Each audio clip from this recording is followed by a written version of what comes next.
gold medals as much as the next guy, especially in gymnastics because it's never happened before. We never do. But you didn't win. He did. Give him his medal. You did not win it. Just because it's on your neck does not mean that you won it. If they accidentally mailed Carrot Top an Academy Award for Best Actor when it should have gone to Denzel Washington or Robert De Niro or Al Pacino, he'd have to give it back. I don't think he'd keep it. It wouldn't mean that he won. It would mean that they accidentally mailed it to the wrong guy. Or somebody's got a sick, twisted sense of humor. Give it up. FIG President Bruno Grandi said that Hamm should give the medal to Young. Quote, "For me, the best situation would be for Paul Hamm to take his medal and give it up." Well, actually, he never finished a sentence. Instead, he pretended to take the medal off his neck. Look, Hamm's a decent enough guy, I'm sure. He seems like a pretty good guy. He did compete, performed well, performed great. After crashing into the judges' table, he rallied from the 12th spot overall. Did a great job to get back in it. But the other guy was jammed. He did not win the gold. He shouldn't win the gold. Give it to the South Korean. Sorry, Paul, you didn't win. You just didn't.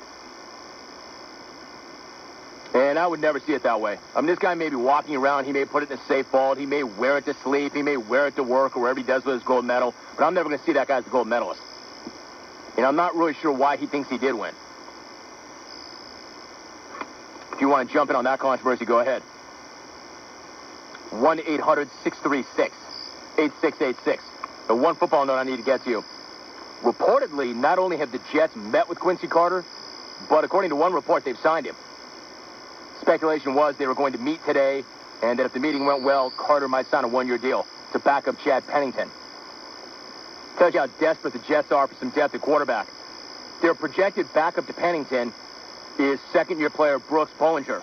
He's out with a sprained knee. Number 3 on the depth chart is former CFL standout Ricky Ray, who's in his very first NFL training camp. So you've got every other team in the NFL waiting for the outcome of Carter's meeting with the special master or the grand wizard or whoever the hell they're dealing with right now. Except for the Jets. They're good to go. But then again, looking at their depth chart, Quincy Carter probably looks like Joe Namath to them. Never mind that he couldn't beat out 40-year-old Vinny Testaverde or a baseball player, Drew Henson. But to the Jets, the guy may as well be Joe Montana. Probably looks like Joe Montana. 1-800-636-8686 is your telephone number. Still to come, Adrian Beltre, MVP? Yeah, maybe, unless the Dodgers bullpen has anything to say about it. Johan Santana is absolutely filthy. This guy's amazing. What a great pitcher. Shane Spencer is back to being Shane Spencer. And I'll take your telephone calls. Tiki Barber is next. You're in the jungle. I am Jim Rome, and this is the Premier Radio Network. Your list phone calls on Paul Hamm and whether or not he should give that gold medal up, whether or not it's his gold medal. I'm getting a lot of different takes on it. And it's pretty interesting. I never thought that I would see the day where we devoted so much time to breaking down men's gymnastics. The holds, the math. If he had known that that was the number that he needed, it would have been different. Never mind that the Dream Team has lost a couple of times. Nobody cares about that. We're not talking about that. We're not going to break that down. We're not going to break down their upcoming game against unbeaten Spain that they have to win. We're not going to talk about what it would mean for the Americans not to medal or win the gold medal in basketball. We're breaking down men's gymnastics, as I suspected we would when the Olympics started. And I've seen everything. Dear Jim, the AL Cy Young race is going to be close. Santana has filthier stuff, but I have more wins. Plus, I've got a cooler name. Signed, Mark Moda. Don't forget Mark Moda. Hepburn and NoCal. It's going to be close. I'll break that one down, too, a little bit later on. 1-800-636-8686. We are looking for Tiki Barber. We should have that for you momentarily. A little NASCAR for you next hour. Casey Kane. Brian Dawkins also in the second hour. We're going to have a tour stop announcement before the end of this month. So keep that in mind. tour stop announcement before the end of the month. 1-800-636-8686. I'd like to thank Skip Bayless for coming in. He does host the show in my absence frequently. He writes for the San Jose Mercury News. You've seen him on Jim Roman's Burning. Skip came in yesterday. Andrew Siciliano was in on Friday. And they both did a great job as always. And I appreciate them both doing it. I've got a story about a DUI bus driver I'll get to you later on. Shane Spencer is acting like Shane Spencer again. Further evidence that the NHL is going to hell. The Cup disappeared during an Air Canada flight from Vancouver to Fort St. John over the weekend. They lost track of the Stanley Cup. And if you're in Canada, you know how important that cup is. They lost track of it. As it turns out, it was too heavy to fly. So they kept it. They didn't ship it ahead. The guys who were traveling with the cup were supposed to deliver it. Can you imagine how they were sweating it when they went to the carousel and they waited for the bag to come down with the cup and it didn't? And we all know that feeling. That's happened to every one of us at some point. You're waiting for your baggage. You're wondering why yours is always the last one to come. Everybody's getting their bags. They're leaving. And then all of a sudden, the baggage carousel stops and you are screwed. And you're screwed for a number of reasons. Number one, you don't have your gear. Number two, and this is the worst part, you have to then go wait in a line with a bunch of pissed off, angry travelers jammed into that little office with that one guy behind the desk who basically just doesn't give a damn. And I don't even blame that guy, because that guy may have the worst job ever. There's some bad jobs. There's some bad jobs. Working in a toll booth. Working in a coal mine. I mean, there's a number of bad jobs out there. But I think the guy who's got to work in the little office dealing with the people who didn't get their bags, I think that guy's got the worst job ever. Because he has to sit there and deal with the most frustrated, angriest people ever. And every one of those people think that that guy lost their gear.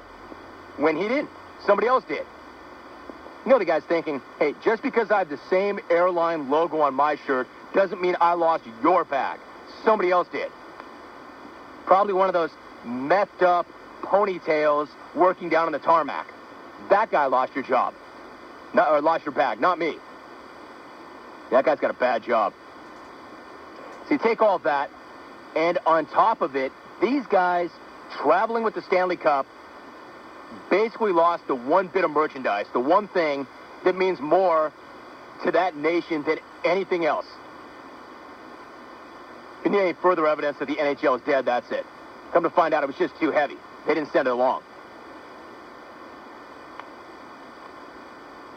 I don't know. I don't think anybody's going to not check the Lombardi Trophy. That thing's going on the plane with somebody. And we'll get it on the next flight. I mean, it's one of those deals like if you don't take care of the sky cap, if you don't give him his $5 or $10 or whatever it is, he'll just send it to Cleveland or New Jersey or someplace else. Yeah, those were the a-holes with the Stanley Cup. Yeah, I didn't like their attitude. Hey, what do you say we just send the cup someplace else? I never jerk with those guys. Never mess with those guys.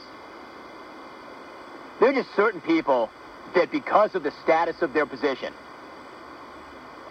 that because of their job, demand respect. And whether you like it or not, you just do it. For instance, the office of the presidency. Politics aside, you got to respect the man because of the office, because of the job. All right? Another group of people. Because their job is so difficult and so challenging and they're often underpaid, and because of the authority of the position, cops. You got to respect the office. You got to respect the badge. Yeah, they might be wrong. There might be, like in any other walk of life, some guys that are bad guys. But I'm going to respect that badge. I'm going to respect the office because they can basically ruin your day. There's certain people that you have to respect because of the job. The president, cops, and most of all, sky caps at the airport. I don't jerk with them ever. Whatever. I mean, it's not an easy job, and more than anything else, they can make life pretty unbearable. And let's see. That family of 5 gave me $2. Their bags are going to Honolulu. They're going to Florida. Their bags are going to Honolulu. Yeah, I don't know. That Stanley Cup's a little too heavy. I think we'll just keep it. They won't miss it.